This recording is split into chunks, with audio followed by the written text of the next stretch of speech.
Hello दोस्तों, welcome to the Buzz the brave manga. आज हम ग्लोबल फ्रीज का नया चैप्टर कंटिन्यू कर रहे हैं जो मैंने आपके लिए इंग्लिश में रिवराइट किया है। पूरा विजुअल्स और एडिट्स मैंने खुद बनाया है ताकि एक्सपीरियंस स्मूथ रहे। ओरिजिनल मांगा को ऑफिशियल सोर्स से सपोर्ट जरूर करें। चलिए स्टार्ट करते हैं आज का चैप्टर। अध्याय 2561 ओमेगा का दरवाजा 1। हे लोंगयुआन ने साफ साफ कहा, सच कहूं तो उनके बीच बहुत सारे समझदार लोग हैं।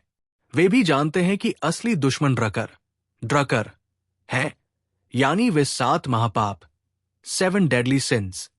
लेकिन उनसे ये उम्मीद मत करो कि वे बड़े मकसद के लिए खुद की कुर्बानी देने वाले महान हीरो होंगे।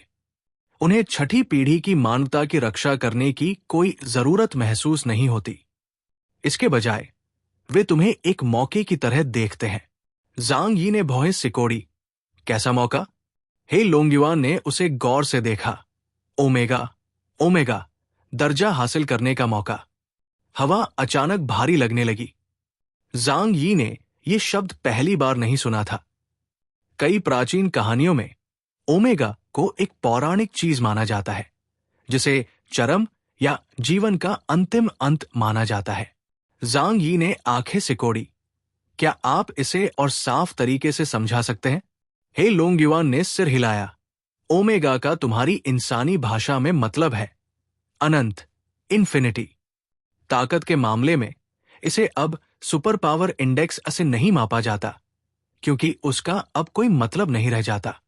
आम सुपर इंसानों के लिए सुपर पावर इंडेक्स एक ग्राफ की तरह है, जो कुछ हजार, 10,000 से शुरू होता है और ऊपर जाता रहता है। जब तुम नाइट लेवल पर पहुंचते हो तो इंडेक्स 50,000 या 60,000 तक होता है, और उसकी ऊर्जा को समझना आम सुपर इंसानों के बस की बात नहीं होती। लेकिन ओमेगा क्या है? नंबरों के हिसाब से ओमेगा का मतलब है अनंत। दूसरे शब्दों में ये सामान्य बढ़त से अलग हो चुका है। इसे अब ऊर्जा, शरीर और आत्मा के रूप में अलग अलग नहीं बताया जा सकता। ये खुद एक नियम, रूल के करीब है। बाई लोंगजी युआनमो ने आगे कहा, सीधे शब्दों में कहें तो एक बार जब आप ओमेगा बन जाते हैं तो आप शक्ति का इस्तेमाल नहीं करते। आप खुद उस शक्ति का जरिया बन जाते हैं। आप खुद एक विचार या सिद्धांत का रूप बन जाते हैं। उसने जांग यी की ओर देखा और गंभीरता से कहा, सिर्फ यही वो लेवल है जो सीधे तौर पर ड्रकर लेवल के जीव का सामना कर सकता है। वे 7 महापाप, जांग यी ने धीरे से कहा। काले ड्रैगन और सफेद ड्रैगन ने हल्का सिर हिलाया। हे लोंगयुआन की आवाज गहरी हो गई। 7 डेडली सिंस नाम उन्हें छठी पीढ़ी के इंसानों ने दिया है। हम पहले उन्हें ड्रकर के साथ अमर राजा कहते थे। वे ड्रकर जाति के साथ सबसे ताकतवर लोग हैं। उन्हें हमारे द्वारा बार बार घेरा गया, दबाया गया, सील किया गया, टुकड़ों में तोड़ा गया, उनकी शक्तियां छीन ली गई और उनके शरीर नष्ट कर दिए गए। हम आज तक उनसे लड़ते आ रहे हैं और केवल वे 7 ही अब तक जीवित है। तुम इन्हें ड्रकर के साथ अमर राजा मान सकते हो। ऐसा नहीं है कि वे 7 महापाप हैं इसलिए ताकतवर है। बात बस इतनी है कि वे इतने ताकतवर है कि अब तक जिंदा है, इसलिए तुमने उन पर 7 पापों का ठप्पा लगा दिया है। बाई लोंगजी ने और भी ठंडे अंदाज में कहा, और वे सभी ओमेगा लेवल पर हैं। जांग यी ने थूक गटका, यानी उन 7 राजाओं से निपटने के लिए इंसान को उसी लेवल की ताकत दिखानी होगी। सही कहा। और ये लेवल, हे लोंगयुआन ने शांति से कहा, ऐसा नहीं है कि कोई हजारों सालों की तपस्या या लाशों के पहाड़ों और खून के समंदर से गुजरकर हासिल कर ले। ये मेहनत से इकट्ठा नहीं होता, बल्कि युग, एरा द्वारा सक्रिय किया जाता है।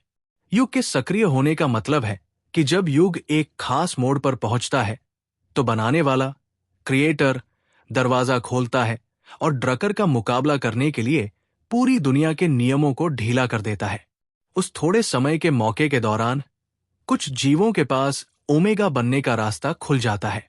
उसने जांग यी को देखा और बात जारी रखी, क्या तुम समझे? यही वजह है कि सभी जातियां आपस में लड़ रही हैं। वे सिर्फ जमीन नहीं छीन रहे, वे उस मौके को छीन रहे हैं। वे पूरे कबीलों को खत्म कर देंगे, इलाकों पर कब्जा करेंगे और पूरे इलाके के माहौल को बदल देंगे ताकि खुद को ओमेगा बनाने के लिए काफी संसाधन जुटा सकें और इस बड़े बदलाव पर दांव लगा सकें। बाई लोंगजे ने शांति से कहा, अगर वे जीत गए तो वे नए ओमेगा बन सकते हैं। अगर वे जीत गए तो अगली लड़ाई में तुम्हारा नहीं, उनका नाम होगा। अगर वे जीत गए तो तुम छठी पीढ़ी के इंसानों का होना या न होना मायने नहीं रखेगा। ज़ांग यी तुरंत कुछ नहीं बोला। उसने उनकी बातों को दिमाग में बैठाया। पहली बात, ये तबाही इंसानों को खत्म करने के लिए नहीं, बल्कि ड्रकर को रोकने के लिए है। दूसरी बात, इंसानों की बढ़त बीच में ही रुक गई, इसलिए वे बाकी जातियों की नजर में कमजोर हैं और उनकी बलि दी जा सकती है। तीसरी बात, जातियां जमीन के लिए नहीं बल्कि ओमेगा बनने के मौके के लिए लड़ रही है। चौथी बात, ओमेगा ही 7 राजाओं को चुनौती दे सकता है। ज़ांग यी ने धीरे से सांस छोड़ी और कहा, तो उनकी नजर में हम छठी पीढ़ी के इंसान साथी बनने के लायक नहीं हैं, बल्कि बलिदान दिए जाने वाले ईंधन की तरह हैं। बाई लोंगजे ने मना नहीं किया। इसके बजाय उसने सिर हिलाया और कहा, बिल्कुल सही। तो फिर उन्हें हम पर तरस खाने की कोई जरूरत नहीं है। उनकी नजर में हमारी मौत उनके मकसद को पूरा करने के लिए एक जरूरी कदम है। हे लोंगयुआ ने उसे गौर से देखा। यही हकीकत है। हवा का दबाव बहुत कम हो गया था। दूर की हवा अभी भी वैसे ही चल रही थी। आसमान में जो प्रोजेक्शन दिख रहा था वो गायब हो चुका था। ज़ांग यी वही खड़ा रहा। उसकी उंगलियां हल्की सी मुड़ी।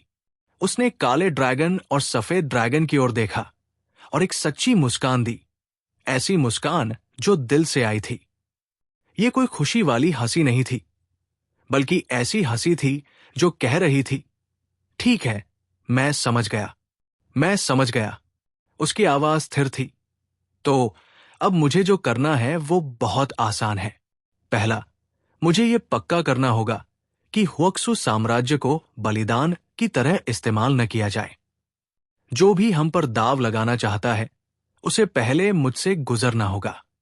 हे लोंगयुआन ने उसे गहरी नजरों से देखा। दूसरा, ज़ांग यी ने बात जारी रखी, मुझे खुद उस दरवाजे को खोलने का रास्ता ढूंढना होगा। कौन सा दरवाजा? बाई लोंगजे ने पूछा। हालांकि वह जवाब जानता था, वो बस ज़ांग यी के मुंह से सुनना चाहता था। ज़ांग यी ने उनकी ओर देखा और धीरे से वे 2 शब्द कहे, ओमेगा लेवल का दरवाजा। सिर्फ यही हमारी जाति के बचने की आखिरी उम्मीद है। हे लोंगयुआन आखिरकार पहली बार खुलकर मुस्कुराया। वो मुस्कान कोई इंसानी राहत वाली मुस्कान नहीं थी, बल्कि एक सुकून देने वाली मुस्कान थी। उसने अपनी सुनहरी आंखों को सिकोड़ा, जैसे वो कुछ ऐसा देख रहा हो जिसे देखकर उसे बहुत खुशी हुई हो। बहुत अच्छे, हे लोंगयुआन ने शांति से कहा, इंसानों के लिए सपने देखना हमेशा अच्छा होता है, इसलिए मेहनत करते रहो। शायद किसी दिन वे सच में सच हो जाए। चैप्टर 2560, मैदान साफ करना 2, क्लियरिंग दी फील्ड 2। झांग यी ने इधर उधर की बातें नहीं की। उन्नत सभ्यताओं के सामने ईमानदारी संवाद करने का सबसे अच्छा तरीका है। वो जिन नस्लों का जिक्र कर रहे थे, जिन्होंने छठी पीढ़ी के प्रति कड़ा शत्रुतापूर्ण रवैया अपनाया था, वे फैंगवुल्फ कबीला, फैंगवुल्फ क्लैन, आयरन क्लैड कबीला, आयरन क्लैड क्लैन, टाइटन कबीला, टाइटन क्लैन, और यहां तक कि वे कृपालु नस्लें भी थी जिनका उन्होंने अभी जिक्र किया था। वे सहअस्तित्व पर चर्चा ही नहीं कर रहे थे। वे वध करने और फिर बांटने के दृष्टिकोण के साथ आए थे। ये एक ऐसा प्रश्न है जिसे मानव प्रतिनिधियों की सभी 6 पीढ़ियां पूछना चाहती थी, लेकिन किसी ने भी इसे इतने सीधे तौर पर पूछने का साहस नहीं किया। ब्लैक ड्रैगन युआन जिंग और व्हाइट ड्रैगन जी युआन मो ने एक दूसरे को देखा। सन्नाटा संक्षिप्त था, लेकिन आप महसूस कर सकते थे कि वे तौल रहे थे कि अब क्या कहना है और उन शब्दों से क्या चेन रिएक्शन शुरू होगा। अंत में ब्लैक ड्रैगन बोला, यह कहानी ईपोक युग के साथ शुरू होती है। उसकी निगाहें गहरी हो गई, जैसे वो कुछ ऐसा याद कर रहा हो जिसे वो अब याद नहीं रखना चाहता था। मानव जाति की प्रत्येक पीढ़ी सभ्यता के इतिहास में एक महत्वपूर्ण अध्याय का प्रतिनिधित्व करती है। पहली पीढ़ी, दूसरी पीढ़ी, आप तक, छठी पीढ़ी। आप खुद को छठी पीढ़ी के इंसान कहना पसंद करते हैं, जो सच है, लेकिन इससे भी पुराने रिकॉर्ड में हम आपको छठी मुख्य क्रम सभ्यता, सिक्स्थ मेन ऑर्डर सिविलाइजेशन भी कहेंगे। मुख्य अनुक्रम सभ्यता, झांग यी ने दोहराया। इसका अर्थ है, इस युग का नायक, प्रोटैगनिस्ट, बाई लोंगजी ने शांति से कहा, एक ऐसी नस्ल जिसे इस चक्र के दौरान दुनिया की प्रमुख शक्ति के रूप में विकसित माना जाता है। ऐसा कहते हुए उसने झांग यी की ओर देखा, मानो ये सुनिश्चित कर रहा हो कि वो समझ पा रहा है। सामान्य परिस्थितियों में एक युग का अंत अक्सर मुख्य अनुक्रम सभ्यता को नष्ट करने के लिए नहीं, बल्कि नियंत्रण से बाहर हुए द्रुकर, ड्रकर को नष्ट करने के लिए होता है। झांग यी चौंक गए और मन ही मन बुदबुदाने से खुद को नहीं रोक सके। द्रुकर, ये नाम वोल्डेमॉर्ट की तरह सिर्फ बोले जाने से ही रीढ़ में सिहरन पैदा कर देता है। झांग यी के शरीर पर द्रुकर द्वारा छोड़ा गया निशान था। हालांकि ये नग्न आंखों के लिए अदृश्य था। झांग यी स्पष्ट रूप से महसूस कर सकते थे कि उन्होंने उस पर नजरें जमा रखी है। मैमोन, मैमन, सै, समाल उसे एक ऐसी लीक, एक प्रकार की सब्जी के रूप में देखते थे जो मजबूत हो सकती है। वे बस उनके सील से मुक्त होने का इंतजार कर रहे हैं ताकि वे आकर झांग यी की कटाई कर सकें। ब्लैक ड्रैगन ने शब्दों को नहीं चबाया और सीधे सबसे महत्वपूर्ण हिस्से का खुलासा किया। द्रुकर परिवार निर्माता, क्रिएटर द्वारा बनाया गया एक भयानक उत्पाद है। जब उन्होंने जीवन के निर्माण के दौरान अपनी शक्ति पर नियंत्रण नहीं रखा था। जब हे लोंग ने यह कहा तो वो अतिशयोक्ति नहीं कर रहे थे। इसके बजाय ये एक ठंडा, सीधा बयान था। द्रुकर के विकास की दर निर्माता के मूल इरादे से कहीं अधिक निकल गई। निर्माता उन पर प्रतिबंध, पैच और बेड़ियां लगाते रहे, उन्हें एक नियंत्रणीय सीमा में धकेलते रहे।